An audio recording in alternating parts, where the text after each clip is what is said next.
I think I was astounded by my own ignorance. This is a computer age. Computers seemed to be very expensive and very complicated, and they were the sort of thing that banks used as an excuse for something going wrong. And then when Sinclair first brought out the ZX81 at 70-odd pounds, I couldn't help feeling then this was a price which was cheap enough to be worth the risk.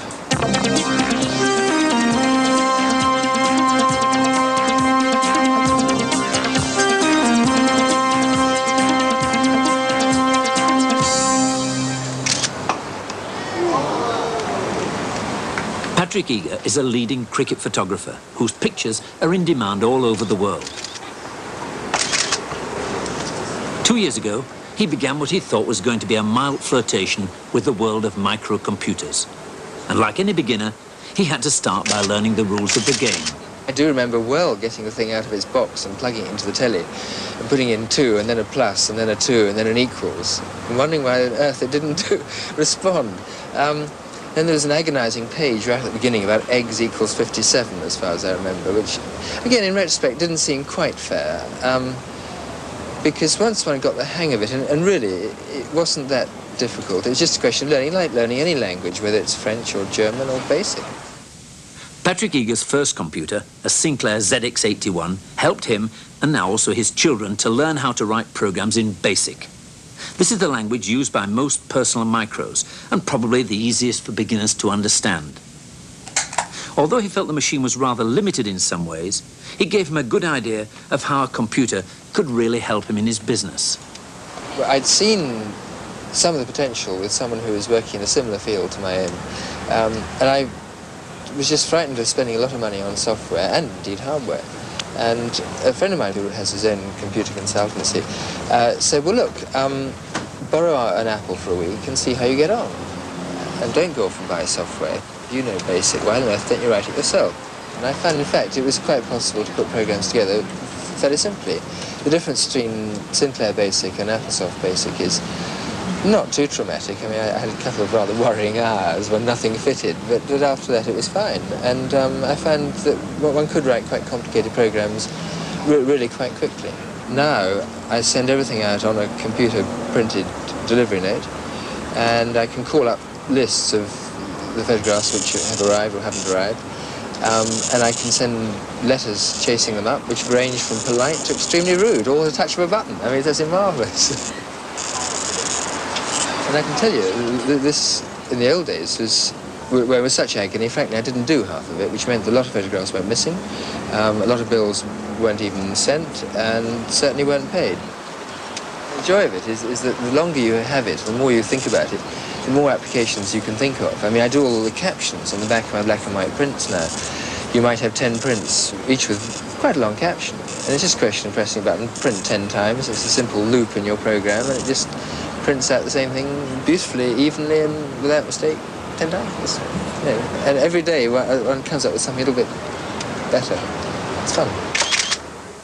Well, if you've just bought a computer or you've bought one for your kids and are wondering why they're spending hours typing away, maybe they're playing games or maybe they're actually writing their own programs. Well, not everybody takes to computer programming as easily as Patrick Eager did, but he says it's quite fun to have a try. Of course, the programs you write can be hard or as easy as the problems you're trying to solve, but the principles are surprisingly straightforward. We're going to begin to look at some of those fundamentals today. If you can follow what we do, you stand a good chance of being able to write some programs for yourself.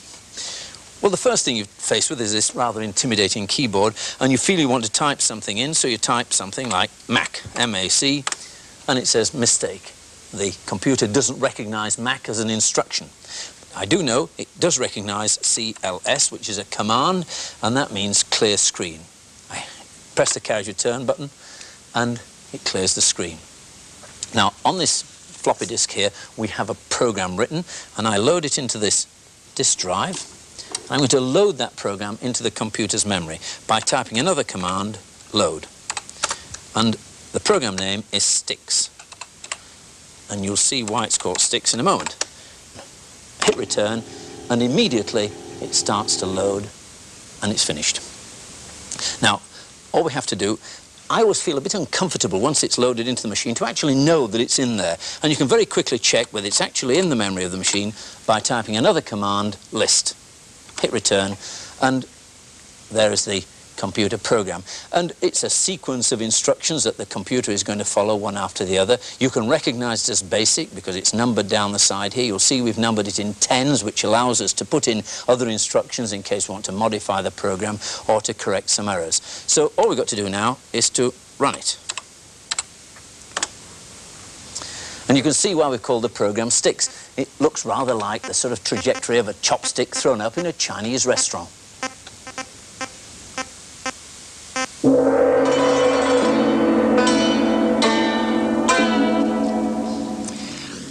The way a computer runs your program is similar in many ways to the way a restaurant carries out your order for a meal.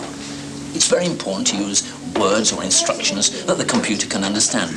There's not much point coming into a Chinese restaurant speaking Italian and asking them to clean your soup. The waiter will be totally baffled. So it's important to use the right language. And in a restaurant, we've got a list of words that can be used on the menu. Similarly, in a computer, there's a list of instructions, commands, or keywords that the computer knows exactly what to do with. Yes, sir. I'd like the baked prawns in chili, yes, hot, and the beef chow mein, please. Yes. Ordering the meal is comparable to writing a computer program.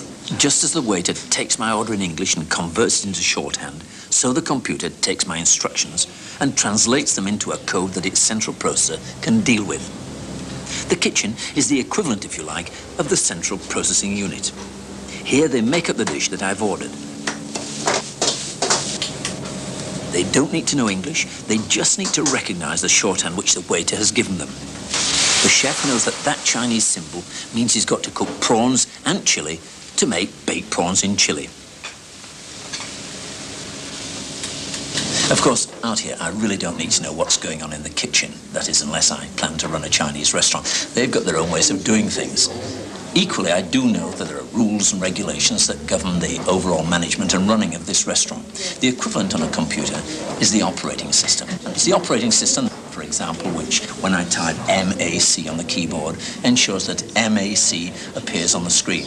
Equally, it's the management of this restaurant that makes sure that when I order baked prawns in chili, that baked prawns in chili actually does arrive. Sure. Big prawn and chilies. Baked prawn in chili. Thank you very much. They look delicious.